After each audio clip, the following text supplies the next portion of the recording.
आज हम लोग बात करेंगे विश्व इतिहास के अंतर्गत रूस के विषय में। आधुनिक रूस के निर्माता के रूप में रूस के शासक पीटर महान को जो स्थान प्राप्त है वो उसके हकदार भी हैं, क्योंकि एक पिछड़े हुए स्लाव जाति से घिरे हुए रूस को आधुनिक रूस तक पहुंचाने में जो महत्वपूर्ण योगदान पीटर महान ने दिया है, इसका परीक्षण हम पीटर महान की गृह नीति के अंतर्गत कर सकते हैं। पीटर ने जो रशिया आज हमें दिखाई देता है, रशिया या रूस, उसकी पृष्ठभूमि तैयार की थी, न केवल अपनी गृह नीति संबंधी नीतियों के द्वारा बल्कि विदेश नीति के द्वारा भी।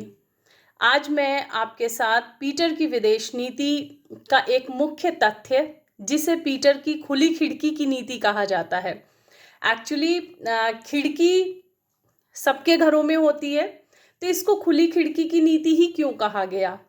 रूस का, अगर हम जिस समय के रूस के बारे में हम लोग डिस्कस कर रहे हैं, 1689 जो पीटर महान का समय है, उस समय का रूस, तो उसके अगर हम क्षेत्रफल को देखें तो रूस के पास स्थल ज़्यादा है।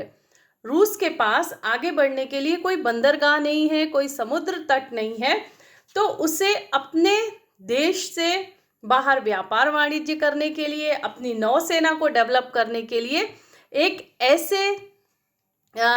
अपने राज्य के लिए एक ऐसी खिड़की की ज़रूरत थी जहां से वो लोग आगे बढ़ सकें, अन्य देशों से नौसेना के मार्ग से या जल सेना के माध्यम से, जहाज़ों के माध्यम से, पानी के माध्यम से एक दूसरे से संपर्क स्थापित कर सकें।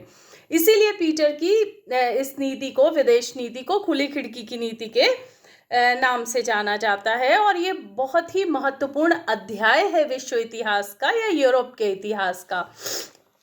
हम देखते हैं कि पीटर ने राजा बनने के बाद, एक चीज़ मैं यहाँ बताना ज़रूरी समझती हूँ कि रशिया में जो शासक है उसको जार कहा जाता है, और जो शासिका या फीमेल जो गद्दी पर बैठती हैं उनको जारीना कहा जाता था। जैसे हम बादशाह, राजा, सुल्तान कहते हैं, उसी तरह से रशियन जो हमें हिस्ट्री देखने को मिलती है, तो जो शासक है वो जार कहलाता है और शासिका जारीना कहलाती है। तो जब पीटर रूस का जार बना तो उसने अपनी विदेश नीति को लेकर कुछ लक्ष्य निर्धारित किए। सबसे पहले उसने दो चीज़ों के बारे में सोचा कि किसी भी तरह से पश्चिम देशों से जो उसके आर्थिक संबंध हैं उनकी स्थापना करने के लिए उसे, वो खुद कहता था अलंकारिक भाषा में, कि उसे एक खिड़की चाहिए जहां से वो अन्य देशों के साथ व्यापार वाणिज्य या आर्थिक नीति या आर्थिक जो उसके संबंध हैं उन्हें सुदृढ़ कर सके, अपनी नौसेना को मजबूत बना सके।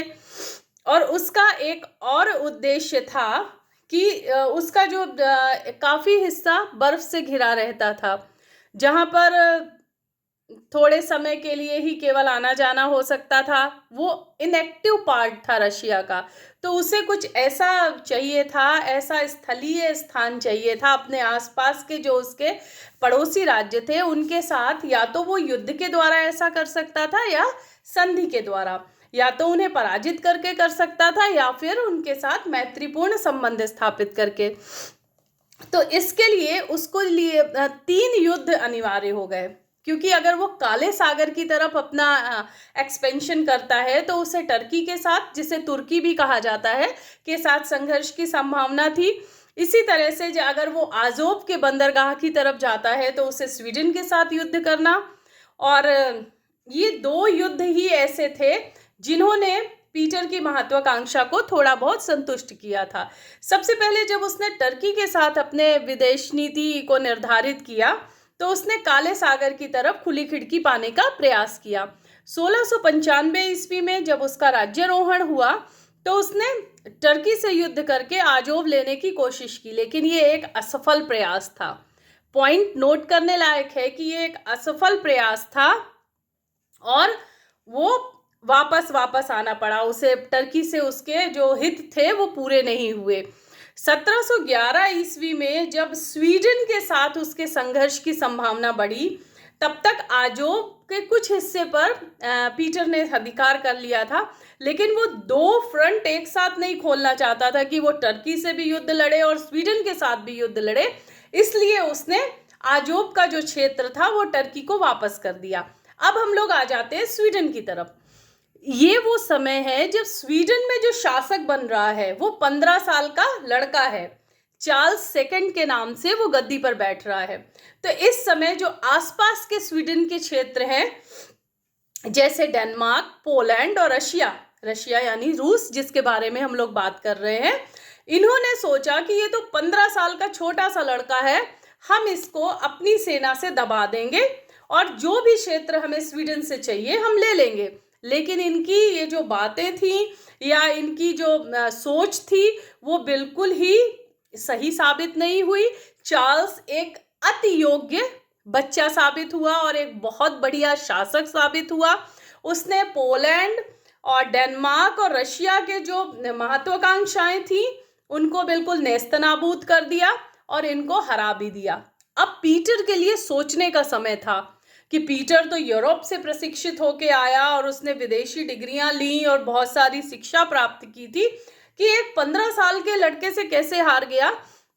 तो जब उसने इस पर चिंतन किया तो उसे ये समझ में आया कि उसकी जो सेना है उसके प्रशिक्षण की कमी है। उसके पास मैन पावर तो है लेकिन स्किल्ड सेना नहीं है, प्रशिक्षित सेना नहीं है। इसलिए उसने कुछ दिन अपनी सेना पे काम किया। 1699 में वो उससे हारा था। लगभग 4-5 साल का समय उसने दिया और कैस के अपनी सेना को तैयार किया। 1709 में एक समय आता है जब चार्ल्स को पीटर ने पोल्टावा के युद्ध में पराजित किया। ये एक टर्निंग पॉइंट बनता है और चार्ल्स को स्वीडन छोड़कर भागना पड़ता है।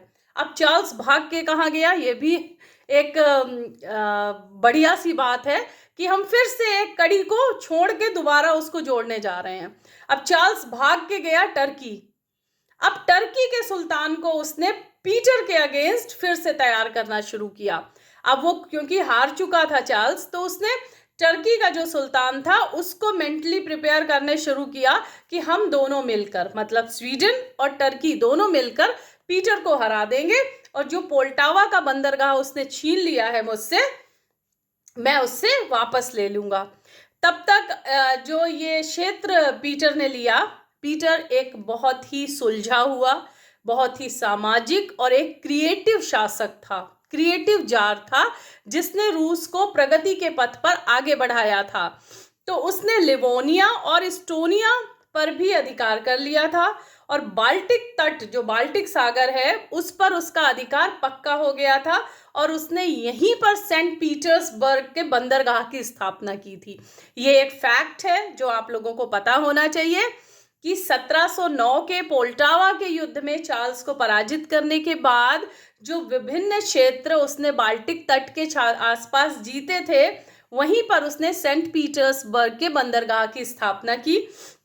इसके बाद एक अन्य युद्ध जो स्वीडन के शासक के उकसावे पर टर्की के साथ पीटर को करना पड़ा, तो वो 1711 में रशिया और टर्की का युद्ध होता है। युद्ध करने के लिए पीटर स्वयं सेना लेकर जाता है, लेकिन युद्ध की स्थिति उसके विरुद्ध हो जाती है क्योंकि चार्ल्स और टर्की दो लोग एक साथ मिल जाते हैं और ऐसे में युद्ध करने की अपेक्षा उसने आजोब का जो बंदरगाह था वो टर्की को देकर शांति की स्थापना कर ली, क्योंकि उस समय पीटर समझ गया था कि वो इतना सुदृढ़ नहीं है कि टर्की को हरा पाए।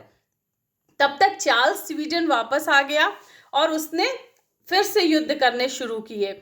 ऐसे में 1718 में टर्की से लौटकर उसने नॉर्वे पर आक्रमण किया था और इस युद्ध में पीटर की मृत्यु हो गई थी। 1718 का जो समय अंतिम समय था जब वो टर्की से वापस आया और उसने नॉर्वे के ऊपर आक्रमण किया अपने जो एक्सपेंशन के लिए, अपने राज्य के विस्तार के लिए। जिस समय का इतिहास हम लोग पढ़ रहे हैं, तो चाहे भारत हो या विश्व का कोई देश हो, युद्ध या शांति के द्वारा, मित्रता के द्वारा या युद्ध के द्वारा ही अपने राज्य को एक्सपेंशन करते थे।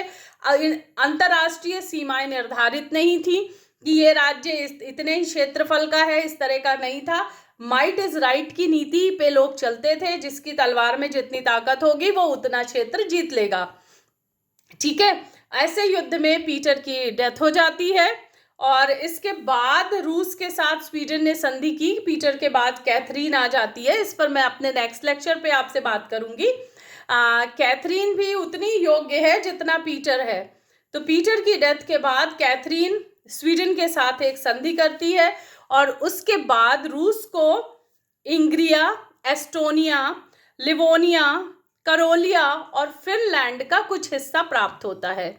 आज हम लोगों ने पीटर की खुली खिड़की की नीति के बारे में बात की। आप ये बिल्कुल समझ गए होंगे कि खुली खिड़की की नीति विदेश नीति का एक हिस्सा था। एज अ प्रोवर्ब इसको यूज किया गया। खुली खिड़की कोई घर नहीं था कि खिड़की, उसकी विदेश नीति में जो एक्सपेंशन की उसकी नीति थी वो थी। अपने अगले लेक्चर पे मैं आपसे पीटर की गृह नीति के बारे में बात करूंगी।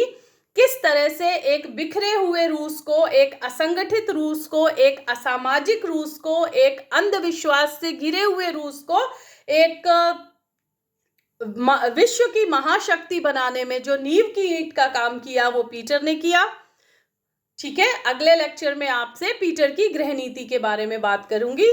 तब तक के लिए शुभ रात्रि, टेक केयर।